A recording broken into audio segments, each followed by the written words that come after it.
কষ্ট পেয়েছি বারবার, তবুও ছাড়েনি তার আশা। সে কখনো বোঝেনি আমার একতরফা ভালোবাসা।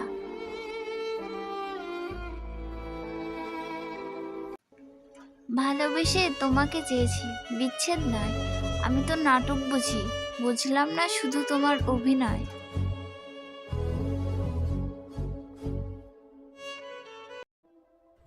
সব শেষে আমি নীরবতার মায়া পড়ে গেলাম। সব অভিমান অভিযোগ ভুলে নিজেকে নিয়ে বাঁচতে চাইলাম। আজকাল আর কারো কথা তেমন গায়ে মাখা হয় না। কেউ বকলেও কিছু বলতে ইচ্ছে করে না। বেঁচে থাকতে হয় তাই বেঁচে আছি, হাসতে হয় তাই হাসি, চুপ থাকতে হয় বলে চুপচাপ থাকি। খুব বেশি কষ্ট হলে একা কাঁদি, তারপরেও অন্য কারোর উপর ভরসা করি না। আমি কান্না লুকিয়ে হাসতে শিখে গেছি সেদিন। কিছু মানুষ আমার কান্নাকে অস্ত্র বানিয়ে আঘাত করেছিল যেদিন।